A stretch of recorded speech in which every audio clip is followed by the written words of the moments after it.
Hello views. S, இப்போ finally 2023யோட இந்த high denomination கரன்சியை வந்து டிமானிட்டைசேஷன் பண்ணாங்களா அல்லது வித்ட்ரா பண்ணாங்களா அப்படின்றது வந்து நிறைய பேர் நான் பார்த்தது வந்து எல்லாம் டிமானிட்டைசேஷன் அப்படின்னு சொல்லிட்டு வந்து நிறைய யூடியூபர்ஸ் வந்து வீடியோஸ் போஸ்ட் பண்ணியிருந்தாங்க.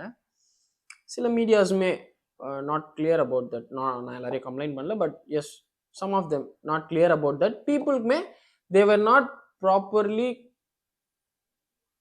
cleared or knowledgeable about that. இது demonetization-ஆ அல்லது withdraw பண்றாங்களா அப்படின்னு கேட்டிங்கன்னா, இது வந்து withdraw பண்றாங்க. RBI ஹை டினாமினேஷன் கரன்சியை, அதாவது நான் ஏற்கனவே சொன்ன மாதிரி ஹை டினாமினேஷன் கரன்சினா இப்போ இந்தியாவில் 2000 rupees நோட், ஹை டினாமினேஷன் கரன்சியை withdraw பண்றாங்க. அதுக்கு ஒரு டைம் லிமிட் கொடுக்குறாங்க. செப்டம்பர் 30க்குள்ள 2000 rupees நோட் யார் யார்கிட்டலாம் இருக்கோ அவங்கெல்லாம் எடுத்துட்டு, அதாவது வித்ட்ராவல்னா நம்ம என்ன சொல்லணும், நம்ம ஏடிஎம்ல இருந்து வித்ட்ரா பண்றோம்னா, அதாவது நம்ம பணத்தை நம்ம பேங்க் அக்கௌண்ட்ல போட்டு வச்ச பணத்தை நம்ம வித்ட்ரா பண்ணிக்கிறது, நம்மளே எடுத்துக்கிறது இல்லையா? ஸோ அதே மாதிரி தான் ஆர்பிஐ பிரிண்ட் பண்ண 2000 rupees நோட் எல்லாமே தே நோ த கவுண்ட். அது எல்லாமே கம்ப்ளீட்டா மானிட்டரிங் பண்ணிட்டு தான் இருப்பாங்க. அப்போ 2000 rupees நோட்டு எவ்வளோ பிரிண்ட் பண்ணாங்க, எவ்வளோ சர்க்குலேஷன்ல இருக்குது அப்படின்றது அவங்களுக்கு தெரியும். அப்போ இத்தனை வருஷத்துல இவ்வளோ நோட்டு நம்ம பிரிண்ட் பண்ணோம், ஆனா இவ்வளோ நோட்டுமே இப்போ சர்க்குலேஷன்ல இருக்கான்னு கேட்டா இல்ல. அதுல வந்து அந்த தராசு வந்து இன்னும் வந்து ஈக்குவலைஸா இல்லை. அதுல வந்து சில சேஞ்சஸ் இருக்குது, கம்மியா இருக்குது, இல்லை ஏறுது அப்படின்ற விஷயங்கள் இருக்குதுன்னா, நான் ஏற்கனவே டிமானிட்டைசேஷன் வீடியோல சொன்ன மாதிரி தான்.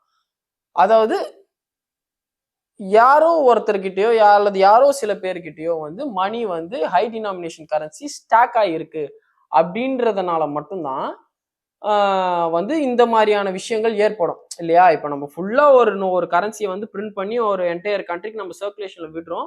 அதுல வந்து நான் most of the 2000 rupees notes வந்து குறையுது அப்படின்னா, அப்போ இதெல்லாம் வந்து எங்கேயோ ஸ்டாக் ஆகிருக்குது அப்படின்ற, எங்கேயோ குவிக்கப்பட்டு வச்சிருக்கிறது அப்படின்றது வந்து இட்ஸ் அ கிளியர் பாயிண்ட்ல.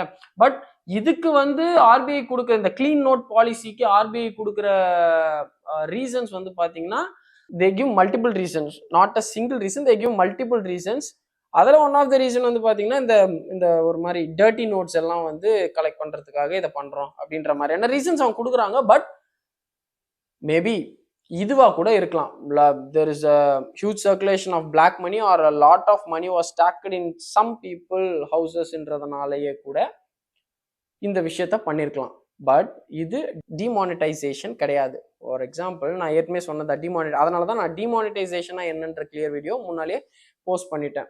இன்னும் ஒரு முறை கிளியரா சொல்லணும்னா, சிம்பிளா ஆர்பிஐ கவர்னர் சைன் பண்ணணும், ஆர்பிஐ அப்ரூவ் பண்ணணும். அதாவது RBI guarantees that this currency is worth as it as its face value. Face வேல்யூனா அந்த கரன்சியோடைய ஃபேஸ் வேல்யூ. இப்போ 2000 rupeesனா அது 2000 ரூபாய்க்கு வருது, 100 ரூபா நோட்னா அது 100 ரூபாய்க்கு வருது.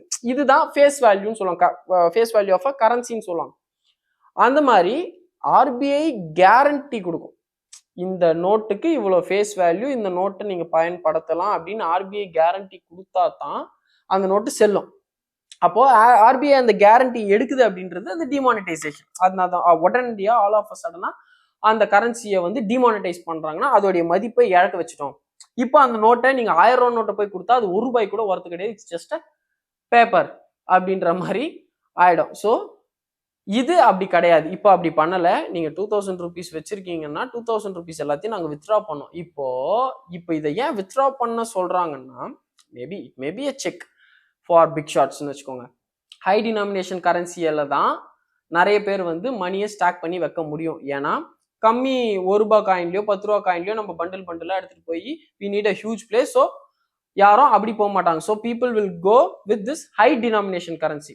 பெரிய அமௌண்ட் இருக்கிற கரன்சியில தான் வந்து ஸ்டாக் பண்ணி வைக்க ட்ரை பண்ணுவாங்க. அப்போ இப்போ ஒரு வேலை அப்படி வச்சிருக்கிறாங்கன்னு வச்சுக்கோங்க. இப்போ நிறைய பேர் வந்து 2000 rupees நோட்ல தான் வந்து நிறைய பிளாக் மணி வச்சுட்டு இருக்காங்கன்னு வச்சுக்கோங்க. வச்சிருக்காங்கன்னு சொல்ல, வச்சுக்கோங்க. இப்போ ஆர்பிஐ வித்ட்ரா பண்றேன்னு சொல்லிட்டாங்க. அதாவது செப்டம்பர் 30க்குள்ள 2000 ருபீஸ் நோட் எல்லாமே வந்து திருப்பி எடுத்துட்டு வந்து நீங்க நாங்களே வாங்கிக்கிறோம் அப்படின்னு சொல்றாங்க. இப்போ அவங்களுக்கு தெரியும் எத்தனை நோட்டு பிரிண்ட் பண்ணி விட்டோம் சர்க்குலேஷன்ன்றது அவங்களுக்கு தெரியும். இப்போ எல்லா நோட்டுமே அந்த கணக்கு அங்க வரலன்னா, நாங்க பிரிண்ட் பண்ணி விட்ட நோட்டு எக்ஸாக்டா அந்த கணக்கு ஆர்பிஐக்கு இப்போ வரலன்னா, அப்போ என்டையரா மணி வந்து எங்கெங்கயோ பதுக்கி வச்சிருக்கப்பட்டிருக்கு அப்படின்றது கிளியரா ஆயிடும்ல. இது சோ நேச்சுரல். சோ அதுதான் இப்போ இதுல என்ன விஷயம்னா, இப்போ ஒரு வேலை நான் வச்சிருக்கிறேன்னு வச்சுக்கோங்க. நான் வச்சிரல, ஒரு வேலை நான் வச்சிருக்கேன்னு வச்சுக்கோங்க. இப்போ நான் வந்து போயிட்டு இப்போ நான் 2000 ருபீஸ் நோட்டை பல்கா நான் போய் கொடுக்குறேன்னா அதுக்கு கணக்கு கேட்பான் இல்லையா. நான் இப்போ போய் பேங்க்ல மாத்துறதுக்கு நான் போறேன், நான் வந்து ஒரு பல்க் அமௌண்ட் எடுத்துட்டு போறேன், 2000 ருபீஸ் கரன்சி நான் எடுத்துட்டு போறேன்னா, சப்மிட் பண்றதுக்கு எடுத்துட்டு போறேன்னா என்கிட்ட கணக்கு கேட்பான். அப்போ a possessor should have a detailed things இல்ல, அந்த அந்த அந்த அசட்டை வாங்கினதுக்கோ அல்லது அந்த பணத்தை வச்சிருக்கிறதுக்கோ ப்ராப்பரான கணக்கு இல்லை அப்படின்னா நம்மள கொஸ்டின் பண்ணுவாங்க. அப்போ நான் சரி ஓகே, ஒருவேளை இப்படி இல்லை, நான் வந்து இப்போ உதாரணத்துக்கு நான் பணமாவே இல்லாம நான் அசட்டா வாங்கி வச்சிருக்கேன் அப்படின்னாலுமே அதுக்கான ப்ராப்பர் டேக்ஸ் இதெல்லாமே வந்து நம்ம பே பண்ணிருக்கோமா இல்லையான்றது செக் பண்ணுவாங்க. ஸோ இப்போ இந்த ஹை லெவல்ல வந்து இந்த கரன்சியை வச்சுட்டு இருக்கிற பிக் ஷாட்ஸ் இருந்தாங்க அப்படின்னா it is a biggest check for each one of them. இதுதான் விஷயம். ஸோ இது வந்து demonetization இல்லை, RBI withdraws the high denomination currency. So just get clear about that. இந்தியாவில் மட்டும்தான் a person born with the tax liability, lives with the tax liability and dies with the tax liability. இது இந்தியாவில் மட்டும்தான். எல்லாத்துக்குமே we are paying tax. plus இதுல இன்னும் சில genius ட்ரிக்ஸ்லாம் என்ன அப்படின்னா, இது வந்து ஆர்பிஐ புக்கை எழுதினவருக்கு தான் ஒரு பெரிய சல்யூட். இது ஒரு பெரிய செக். என்னன்னா, இப்போ உதாரணத்துக்கு நான் வந்து பணமா வச்சுட்டு இருக்கிறேன்னு வச்சுக்கோங்க, நான் வந்து இன்கம் டேக்ஸ் கட்டணும். இன்கம் டேக்ஸ் எது கட்டுறோம்? வருமான வரி. அதாவது நம்ம வந்து 3 லட்சத்துக்கு மேல நம்ம இன்கம் பண்ணோம்னா நம்ம வந்து டேக்ஸ் கட்டணும் அப்படின்றது வருமான வரி, இன்கம் டேக்ஸ். அதுதான். சரி ஓகே, நான் இப்போ இன்கம் பண்ணது இல்லாம நான் வந்து தனியா வேற எப்படியோ கணக்குல காட்டாத பணம் சம்பாரிச்சேன். இப்போ நான் வந்து அதை எடுத்துட்டு போய் ப்ராப்பர்ட்டிஸா வாங்குறேன் அப்படின்னா நான் வெல்த் டேக்ஸ் கட்டணும். சரி ஓகே, இப்போ நான் இதுல இருந்தும் எஸ்கேப் ஆகி நான் வந்து என் ஸ்பௌஸ் நேம்ல அசெட் வாங்குறேன், அல்லது நான் வேற ஏதாவது எப்படி சொல்றது, ஏதாவது ஒரு இல்லத்துக்கோ எங்கேயோ நான் வந்து டொனேட் பண்றேன் அப்படின்னாலுமே, இல்லை நான் கிஃப்ட் வாங்கி கொடுக்குறேன் அப்படின்னாலுமே கிஃப்ட் டேக்ஸ் பே பண்ணணும். சரி அதுவும் இல்லை, நான் அதுல இருந்து எஸ்கேப் ஆகிறேன் அப்படின்னா, ஒரு வேளை இப்போ நான் பணம் சம்பாரிச்ச ஒருத்தர் வந்து தன்னுடைய வாழ்நாள் முறைக்கு பணம் சம்பாரிச்சு சொத்து சேர்த்த ஒருத்தர் இறந்துட்டாருன்னு வச்சுக்கோங்க. இறந்துட்டாரு. இப்போ அவருடைய பேரன், அவருடைய கிராண்ட்சன் வந்து கிளைம் பண்றாரு, இதெல்லாம் எங்க தாத்தா சொத்து எனக்கு வேணும் அப்படின்னு கிளைம் பண்றாரு அப்படின்னா, அவரு வந்து அதுக்கான மொத்த சொத்துக்கான அவங்க தாத்தாவுடைய சொத்துக்கான கணக்கு காட்டணும். அந்த கணக்குக்கு நீங்க அதுக்கேத்த அளவுக்கு டாக்ஸ் பே பண்ணிருக்கிறீங்களா அப்படின்றத காட்டணும். அந்த கணக்கை காட்டலனா கவர்மெண்ட் அந்த ப்ராப்பர்ட்டியை எடுத்துரும். ஒருவேளை அதோடைய டாக்ஸ் லெவல், உங்களுடைய இன்கம் லெவல், உங்களுடைய ப்ராப்பர்ட்டி லெவல்லாம் விட அதோடைய டாக்ஸ் லெவல் அதிகமா இருந்தா கவர்மெண்ட் அந்த ப்ராப்பர்ட்டியை தனதா ஆக்கிக்கும். லைக் மைசூர் மகாராஜா பேலஸ் மாதிரி ஃபார் எக்ஸாம்பிள். ஸோ இதுதான் விஷயம். You cannot escape from the eye of an RBI.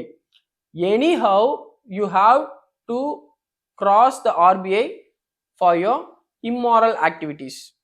இம்மாரலோ மாரலோ எனி மானிட்டரி ஆக்டிவிட்டிஸா இருந்தாலுமே அது ஆர்பிஐயோட பார்வையிலேருந்து மிஸ் ஆகி பண்றதுக்கான வாய்ப்பு இல்லாத அளவுக்கு தான் ஆர்பிஐ பில் பண்ணப்பட்டிருக்கு.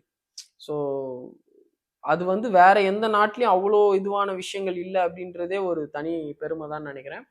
And yes, it is healthy thing for a nation தான் நானும் நினைக்கிறேன்.